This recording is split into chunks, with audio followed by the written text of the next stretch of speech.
is a beautiful day here today in our city. Sunny with a high of 68 degrees and a chance of scattered showers as we get into the later hours of the night. I am here to report, but not to alarm, our citizens that a recent increase in the manufacturing and selling of highly illegal Schedule I substances have been hitting the streets here in our pristine city. The rise of crime has been increasing over the past couple of months, and we urge any citizen who may see something or hear anything to report it to our local police station. Chief Fuckass has stated, "We could use all the help we can get. Just because we can see 25 miles in the pitch black and can track suspects like literal bloodhounds does not mean you shouldn't do your civic duty to our beautiful town." Yes, that is a real quote from our head police chief. In other news, Pedophile, he's not what you think he is. And who is more of a bad bitch? Is it Jesse or is it Molly? More on this after the break.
Oh, Schedule 1, Schedule 1.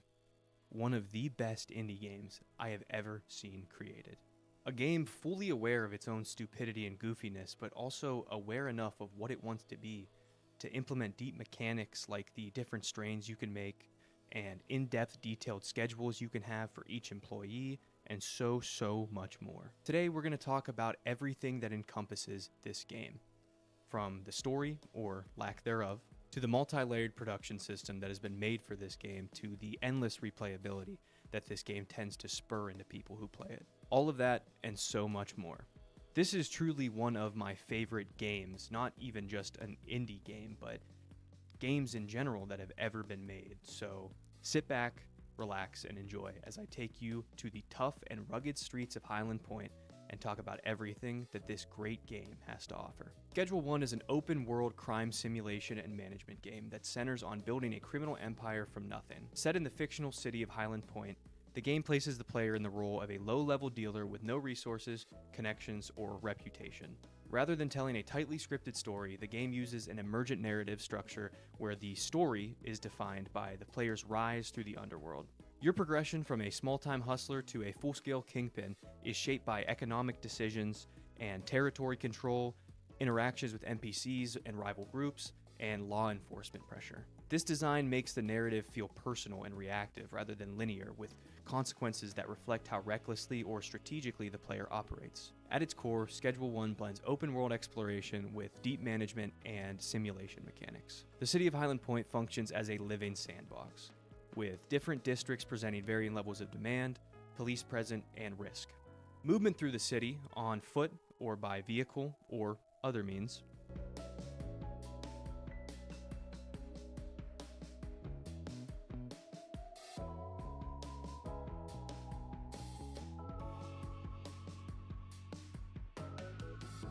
directly affects stealth, speed, and exposure to danger. The world is populated with dynamic NPCs who act as customers, workers, rivals, or threats, giving the city a sense of constant activity. Exploration is not just cosmetic, it directly ties into finding customers, scouting safe routes, and identifying profitable areas to expand operations. NPCs aren't just generic. Sure, they may not have in-depth backstories or tragic pasts, but from what we can glean from them makes them so lovable, so hated, or so funny. For example, Cranky Frank just pisses me the fuck off. Like, why are you so mad? Why are you so mad at me, dude? I'm about to sell you drugs. I'm literally the one person in your life who's about to give you a momentary moment of happiness, and you're gonna be this mean to me? Like, what's the deal?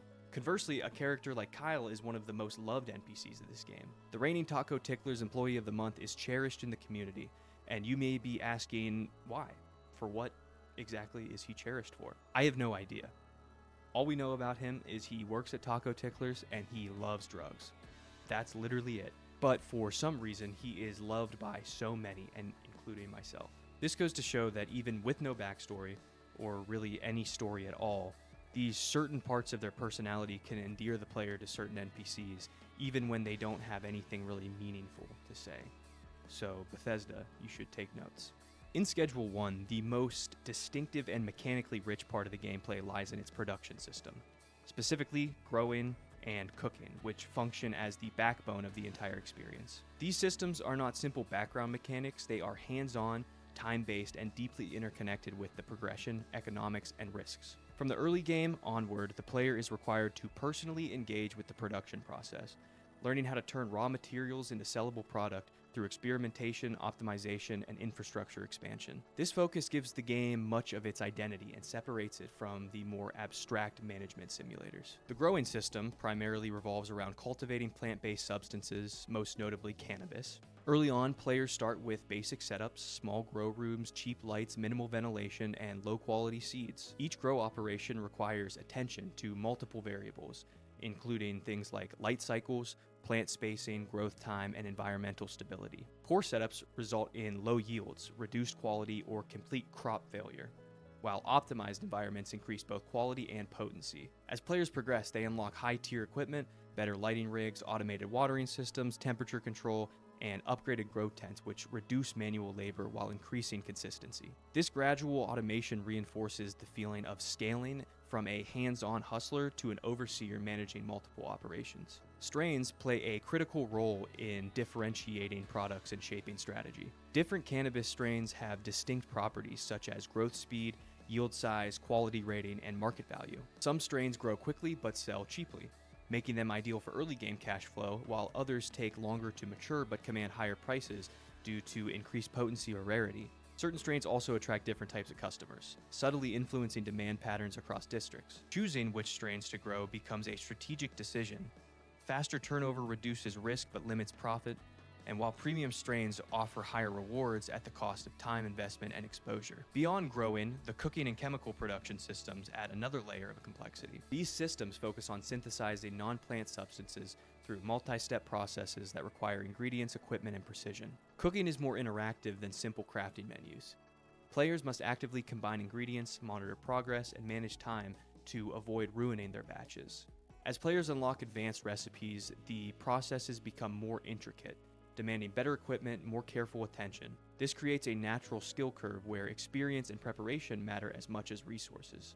Customization through recipes and mixes is one of the most nuanced mechanics in the game. Players can experiment with ingredient combinations to create unique product variants, each with different effects on quality, price, and customer satisfaction. Some mixes prioritize purity and consistency, making them reliable sellers, while others push potency or novelty at the risk of instability. Some of these mixes can make your customers explode.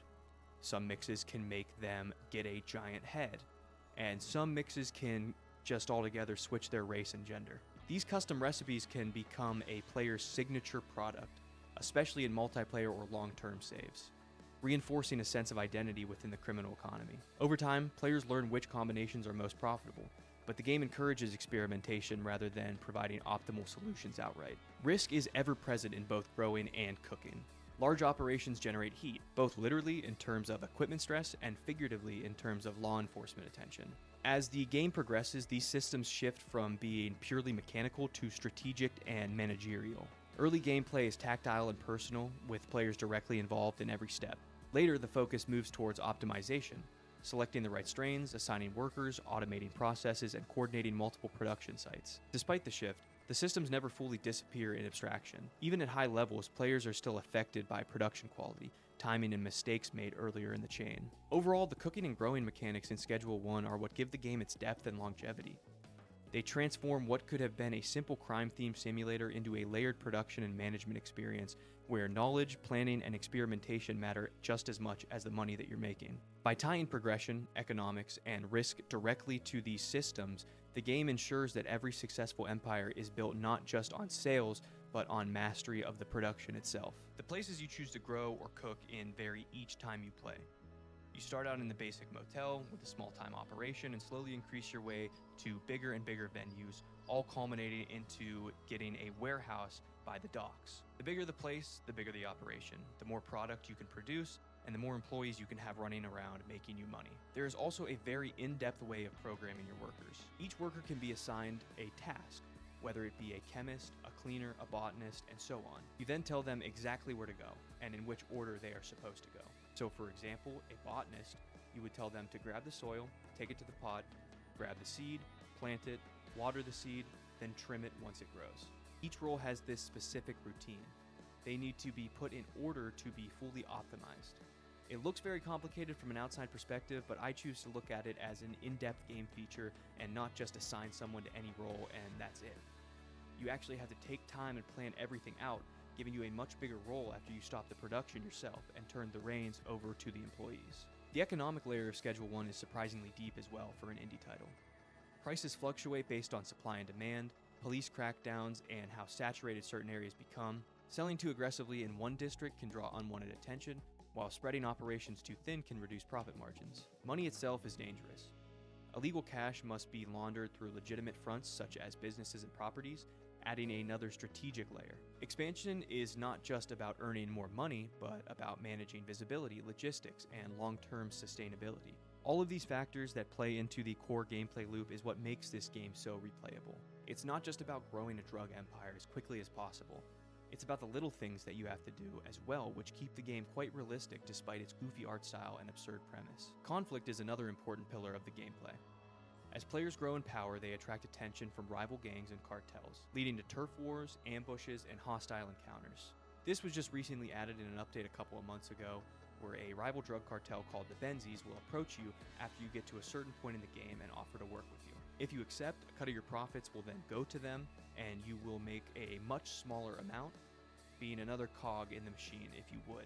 This also ensures your safety in the city. If you refuse, you will make all of the profits, but your dealers will be robbed, you may be ambushed and get killed, so there's a give and take to each choice. Do you want to be the guy, or just a guy? Combat includes both melee and firearms, though it is generally secondary to strategy and management. Violence is often risky rather than empowering, reinforcing the idea that smart planning is safer than brute force. Guns also have no visible crosshair on the screen and take a long time to reload. Law enforcement acts as a constant looming threat, escalating its response as the player becomes more notorious, which pushes players to think carefully about how visible their empire becomes. That is a gripe that I do have with this game, is the police force. They couldn't be more oblivious to what's going on around them, but like my little joke in the intro, they see you from literally 25 miles away doing a deal and can detect you like that. They do not give up chasing you until you are caught, you kill them, or are able to actually get away by some stroke of luck. One thing I do wish they would do is maybe a notoriety system in the everyday sense, meaning maybe after they see you out at night and you evade capture, they are on the lookout for you for the next whole day. Not spotting you as quickly as they would at night, but walking by them numerous times would get their attention and lead to them chasing after you. I would much rather prefer this than getting a Bloodhound ult from Apex Legends popped on me at midnight. I bathe in this love. Multiplayer adds a cooperative dimension that significantly changes how the game can be played. Up to 4 players can work together, dividing responsibilities such as production, distribution, finances, and security. This transforms Schedule 1 into a collaborative management experience where coordination and trust are essential. Multiplayer highlights the game's system-driven design, as success depends more on teamwork and planning than individual skill. This game, being in multiplayer, is such a great choice. Don't get me wrong, the game still works all the same if it's in single player.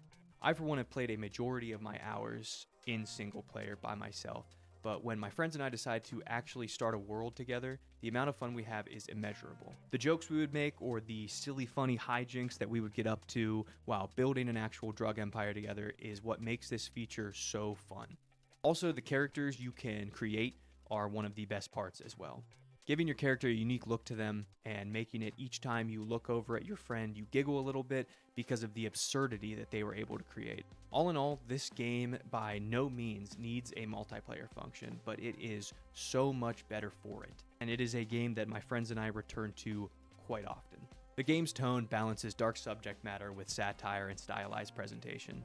While it deals with crime and illegal activity, it avoids realism in favor of exaggerated visuals and systems that emphasize gameplay over authenticity. The result is a tone that feels closer to a darkly comic simulation than a serious crime drama. Influences from crime fiction and pop culture are evident, but the game maintains its own identity through its system's first approach. The amount of things in this game that call back to the Breaking Bad and Better Call Saul universe, like the RV that you originally get, the lawyer's office that is strikingly similar to HHM of the Better Call Saul franchise, and the fact that one of the game's quests is literally called We Need to Cook.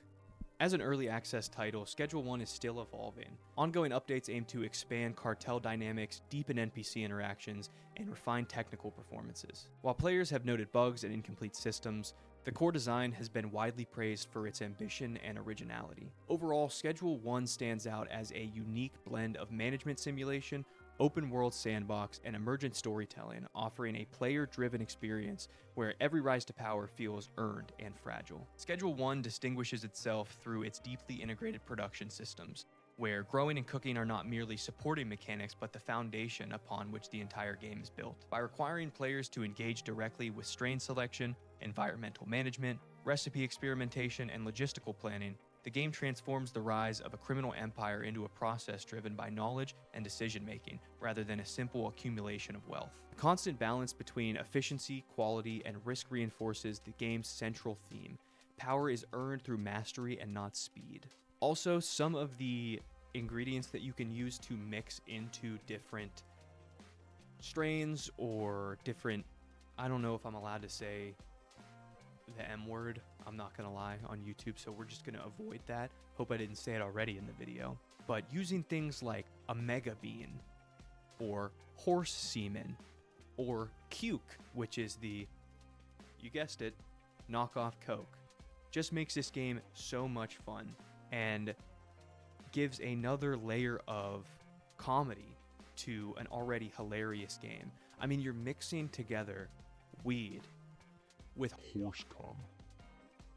Who thinks of that? but also you're a genius. As players progress from hands-on involvement to large-scale oversight, the evolution of these systems mirrors the narrative arc of the game itself, from survival to control. Every successful operation reflects a series of informed choices, while every failure serves as a lesson in overreach or neglect. This cohesion between gameplay mechanics and thematic intent is what gives Schedule 1 its depth and staying power. Ultimately, the game's focus on production as both a mechanical and strategic challenge ensures that each empire feels earned, fragile, and uniquely shaped by the player's understanding of the systems that sustain it. Schedule 1 is a game that I found a couple of years ago. Whenever it first came out, one of my friends showed me a video of it, and I didn't think it looked too fun until I actually decided to give it a try myself. And now it is one of my most beloved games that I will return to almost ritualistically, sort of like how people return to Minecraft for the 3-month period or the 3-week period. I will return to Schedule 1. This goes to show you that this game has done something so special to make a game endlessly replayable, even when the systems that you are partaking in are the same, even when the progression is the same each time. It knows how to hook you and to make you want to continue playing. Tyler's Video Game Studio is the developer of it. I'm pretty sure he is a solo developer of it, and it is such a marvel to see someone create a passion project like this and to see how goofy it looks and still make it huge. I did a video about Friendslop. It was my first video that I made, and I talked about Zeekers, the creator of Lethal Company, making a indie horror game that is so beloved now and has completely transcended the Friendslop genre and the indie genre for that matter. And I feel that Tyler has done the exact same thing showing indie creators that you can make a passion project, something that you find fun, something that you have so much stake in, and it can work. And it goes to show that the video game industry is in such good hands because we get games from Bethesda and Ubisoft that are trash. But then one guy comes along and can create something that is endlessly replayable, so fun, so funny, but at the same time, perfect in every way conceivable. Okay, maybe not perfect. He's still working on some stuff, but I think the game is almost as close to perfect as you can get in terms of replayability, in terms of humor in a game, in terms of actual gameplay mechanics that make you want to interact with it. So with that being said, Tyler's Video Game Studio, big ups to you. I know you'll probably never see this, but I just want to say that game, your game, has reignited my love for these types of indie games. Great job. So that's it. I hope you all enjoyed. I know this video has probably taken a little bit longer to come out. I am in college. I'm trying to work on this while also working, while also going through college. So I appreciate your patience with me. I appreciate each and every one of you that watched this video. If you enjoyed it, I would appreciate a like, maybe a subscribe. It's up to you. No one's forcing you. Thank you so much for watching.